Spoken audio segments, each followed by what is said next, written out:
আসসালামু আলাইকুম ওরহমতুল্লাহ। প্রিয় দর্শক শ্রোতা, আজকে আলোচনা করব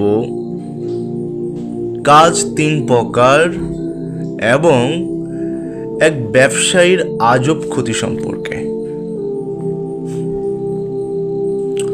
হযরত ইমাম গাজালি রহমতুল্লাহ আলাইহি বলেন, দুনিয়াতে যত কাজই হচ্ছে বা মানুষ যত কাজই করছে তা ৩ ভাগে বিভক্ত।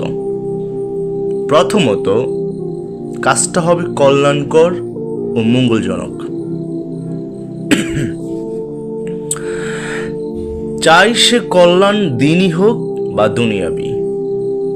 দ্বিতীয়ত, কাজটা হবে ক্ষতিকর বা ধ্বংসাত্মক, সে ক্ষতি চাই দিনই বা দুনিয়াবি। তৃতীয়ত, কাজটা একদিক থেকে যেমন মঙ্গল ও কল্যাণহীন, অন্য দিক থেকে তেমনি তাতে কোনো ক্ষতিকর দিকও নেই, না পার্থিব না পারত্রিক। উক্ত ৩ প্রকারের তৃতীয় প্রকার হলো অহেতুক কাজ, তাই এটি বর্জনীয়। এছাড়া দ্বিতীয় প্রকার তো দ্বিধাহীন চিত্তেই ছেড়ে দেওয়া আবশ্যক, কারণ তা ক্ষতিকর। উপরন্তু যদি গভীরভাবে বিশ্লেষণ করা হয় তাহলে তৃতীয় প্রকারও যাতে উপকার বা ক্ষতি কোনোটিই নেই তা ক্ষতিকর হিসেবেই বিবেচিত হবে। কারণ যখন মানুষ এ ধরনের কাজে লিপ্ত হয়ে নিজের মূল্যবান সময় ব্যয় শুরু করবে, সময় নষ্ট করবে, এটা ক্ষতিরই শামিল। সুতরাং তৃতীয় প্রকারের কাজে লিপ্ত হয়ে মূল্যবান সময় নষ্ট করা আদৌ সঙ্গত হবে না।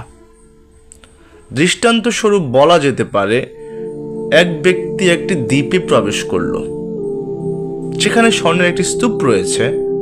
স্তূপের মালিক প্রবেশকারীকে বলল, এখানে তোমার যতক্ষণ থাকার অনুমতি রয়েছে ততক্ষণ তোমার যা ইচ্ছে স্বর্ণ নিতে পারো, কিন্তু জেনে রেখো আমি যে কোনো সময় হঠাৎ এসে যেতে পারি এবং তোমার এখানকার অবস্থানাধিকার বাতিল করতে পারি।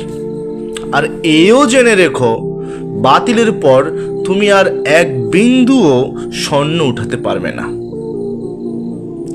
আর আমি কখন তোমার অধিষ্ঠান বাতিল করব তাও তোমাকে জানাচ্ছি না, এবং বাতিলের পর তোমার দ্বীপ থেকে জোরপূর্বক বের করে দেওয়া হবে।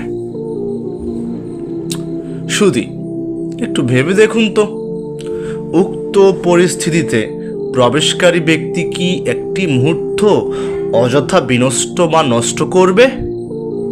সে কি এটা ভাববে যে এখনো হাতে যথেষ্ট সময় রয়েছে, একটু বিশ্রাম করে নেই, পরে স্বর্ণ সংগ্রহ করব? নিশ্চয়ই নয়। বরং সে সর্বক্ষণ আপ্রাণ চেষ্টা চালিয়ে যাবে কিভাবে কত বেশি নেওয়া যায়, কারণ সে যা কুড়িয়ে নেবে তাই তার। এখানে সে অন্য কোনো অংশীদার দিতে চাইবে না। ঠিক এভাবে আমাদেরকেও স্বল্প পরিসরে এ মূল্যবান সময়ে নেকি অর্জনে ব্রতী হতে হবে। এবার আসা যাক এক ব্যবসায়ীর আজব ক্ষতি সম্পর্কে কথা বলছি। মুফতি তাকি উসমানীর শ্রদ্ধ পিতা হযরত মুফতি শফি রহমতুল্লাহ আলাইহির নিকট এক ব্যবসায়ী আসা যাওয়া করত। সে ছিল বড় মাপের এক ব্যবসায়ী। একদিন শেষে বলল, হযরত, আমার জন্য একটু দোয়া করুন, ব্যবসায় আমার বড় ধরনের একটা ক্ষতি হয়ে গেছে।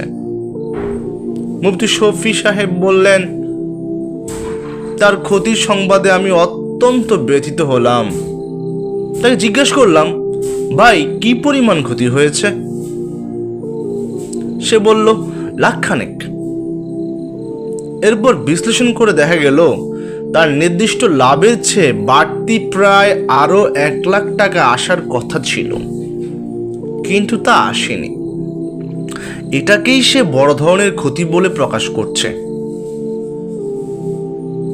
মুফতি শফি সাহেব বললেন, আজ মানুষের পার্থিব সম্ভাব্য কিছু মুনাফা না আসায় সে এত দুশ্চিন্তাগ্রস্ত হয়ে পড়েছে, অথচ দিনী ব্যাপারে যে সত্যি কত মারাত্মক ধরনের অপূরণীয় ক্ষতি হয়ে যাচ্ছে সেদিকে মোটেও ভ্রুক্ষেপ নেই। মহান আল্লাহ আমাদের প্রত্যেকটা সময়কে মূল্যবান করুন, ইসলামের জন্য আমাদের সবাইকে কবুল করুন।